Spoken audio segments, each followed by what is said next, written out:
We have always understood the creation of universe through Big Bang theory.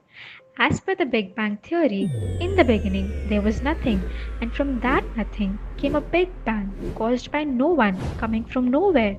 It created all the mass of the universe completely by chance. The mass then contracted and automatically formed all the planets and set them into motion, all orbiting around the sun, all by an impossibly unlikely coincidence. Then some chemicals appeared from nowhere and mixed themselves together, once again, all by themselves and by coincidence. And lo and behold, for the very first and perhaps only time, life was created by chance from matter. However, this entire theory is false. How can something get created from nothing? How did all these elements come together just by a chance and coincidence, and life came into being by a sudden explosion just by itself? How can we explain that? All the planets that originated from Big Bang are floating in the sky just by coincidence, and that there is no designer or energy managing it. The Big Bang theory, as explained by scientists, is totally nonsense. According to Vedic cosmology, the universe is not a product of random chance, but a purposeful creation by a higher intelligence, the Supreme Lord, through his expansions like Mahavishnu, Garbhodakaśāyī Viṣṇu, and Śrīla Vyāsadeva orchestrates the creation, maintenance, and dissolution of countless universes. The creation of universe is explained in detail by Śrīla Vyāsadeva, incarnation of Lord Śrī Kṛṣṇa in Śrīmad Bhāgavatam. This video is an eye-opener to all of us, which will provide us an understanding of how the material universe is created. The video takes us beyond the material worlds and gives us a tour of the spiritual world where the Lord personally resides. Mahavishnu, who is an expansion of Lord Śrī Kṛṣṇa, lies on the waters of the Causal Ocean called Karana Ocean. This Mahavishnu is referred to as Garbhodakaśāyī Viṣṇu. From him, all the universes are created.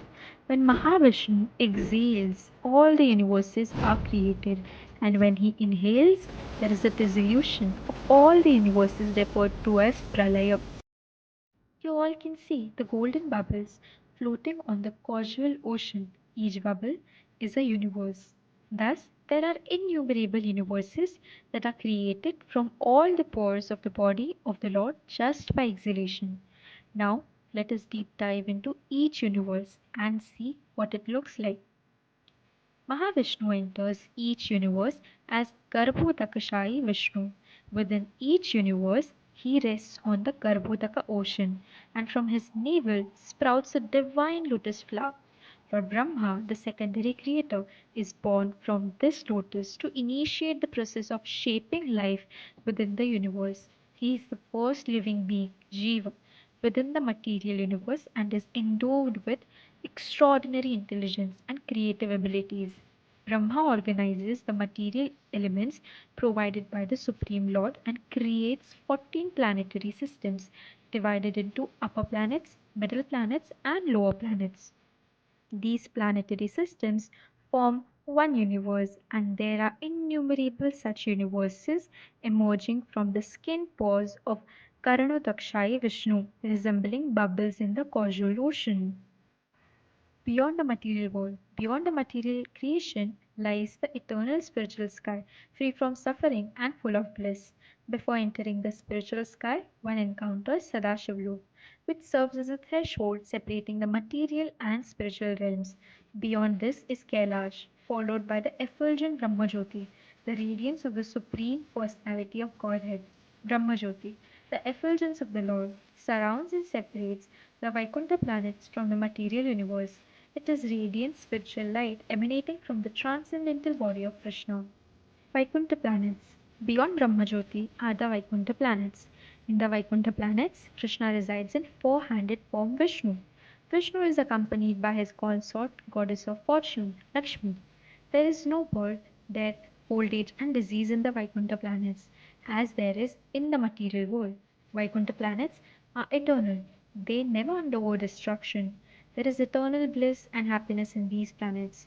In this planet, all the devotees of the Lord worship the Lord with awe and reverence.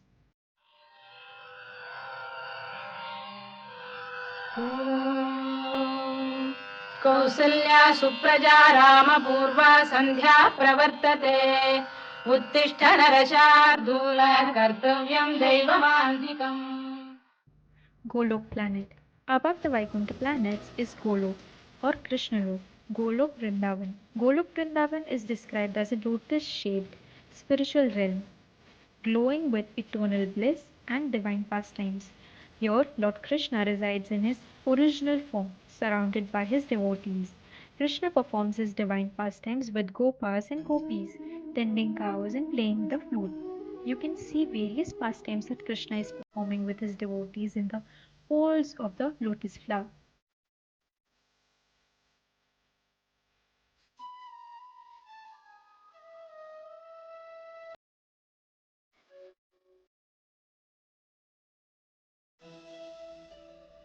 Our ultimate aim is to attain Goloka Vrindavan, the highest spiritual abode, where we can eternally engage in Krishna's divine pastimes, participating in the blissful activities of the Lord alongside the gopas, gopis, and cows. In Goloka Vrindavan, every being and element is imbued with pure love for Krishna. The gopas, cowherd boys, and gopis, cowherd girls, serve him with unparalleled devotion.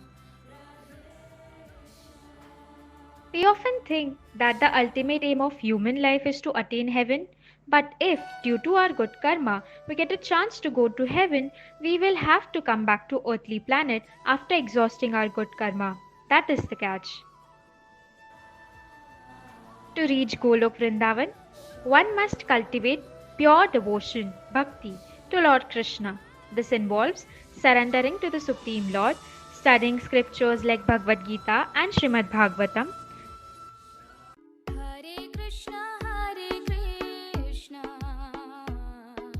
Krishna Krishna Hare Hare Hare Rama Hare Rama Rama Rama Hare Hare. in selfless service and following the instructions of the Lord Krishna's devotees. So let us effectively utilize this human form of life by engaging in the loving devotional service of Lord Krishna and go back to him, back to Goloka Vrindavan, the topmost realm of the entire creation. So let us all chant without any worry and go back to the abode of Sri Hari.